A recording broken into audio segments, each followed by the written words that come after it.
I'm so glad I'm here. Yes, I'm so glad I'm here.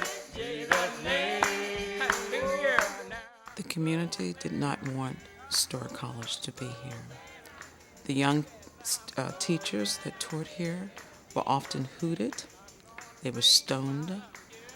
When Nathan Brackett, the very first principal of the school, when he just went to the post office, he had to carry arms for protection. Think about that. When Dr. McKinney comes to the school, and Dr. McKinney is the first Ivy League African-American principal administrator of the school.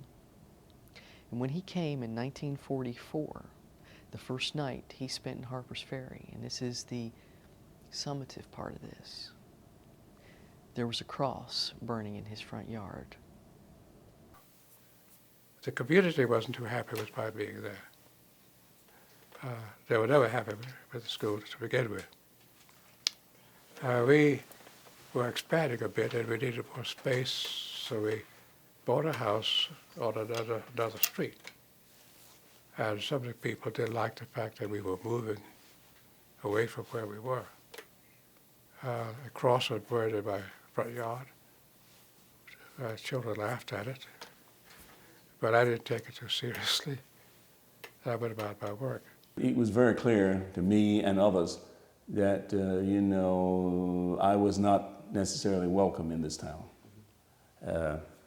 But that was, at that time, a fact of life. And you had to know, if you were the son of my father, regardless of segregation, hell and high water should not keep you from doing something, accomplishing something. You didn't appear on this earth for no reason whatsoever. That was his philosophy. He was, of course, a minister. It was a very religious school. Many students would come into this church. It was mandatory here on the campus that on Sunday that they had to attend chapel. This church holds a lot of memories for the Storer College alumni because every year they come for a reunion in August, and they have a church service here on Sunday. It's a church service that they honor a lot of the alumni that have died in the past year, so they have a beautiful church service. Among its graduates, there are numerous educators, teachers that went on to be principals, administrators, businessmen, musicians, artists, and even a president. Richard I. McKinney, in 1947, would invite a gentleman from Nigeria, Africa. His name was Anamne Zigwe. He would tell the story that as a young boy in the school in Nigeria, he sang the song John Brown's Body about the abolitionist John Brown. And it was his desire to come to America, to go to school, to achieve a better life. He had written my predecessor, Dr. McDowell, a letter asking could he be admitted. Dr. McDowell wrote him that if he could get to this country, he'd see that he was able to get an education. He found his way over here. I think some help from his father, who was a civil servant in Nigeria, and it came to Harper's Ferry. And it was sometime after then, I think 3 years after he was at Storer College, that he was elevated to the position of Prime Minister. He was very instrumental, perhaps the most important person in helping Nigeria gain their independence from Great Britain. He's the first black president of Nigeria. Yeah. And people still know of him and are still proud of him there. Yes.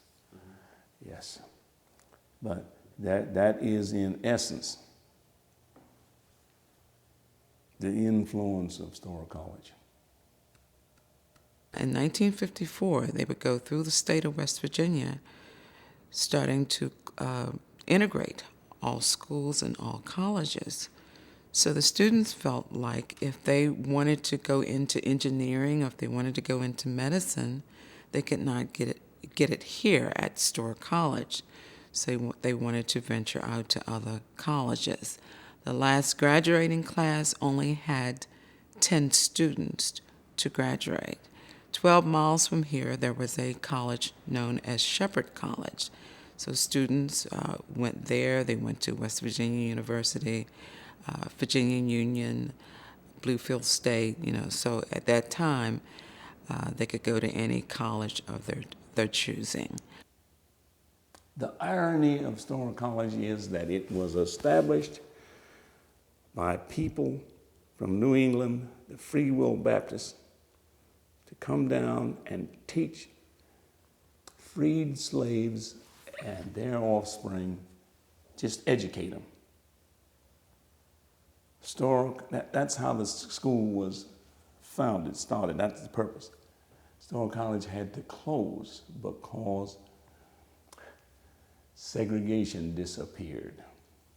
My feelings with regard to Brown was mixed. Very nice to have this law passed, not only for West Virginia, but all the schools. But it meant Storer had to close because it didn't have the foundation and money large enough to keep it going. Storer, as really one of the only black schools in West Virginia for African Americans, lost a lot of its special funding from the state and really just couldn't compete with the other schools. And so, ironically, although Brown v. Board decision opened so many doors for African Americans, it actually closed the doors here at Storer College.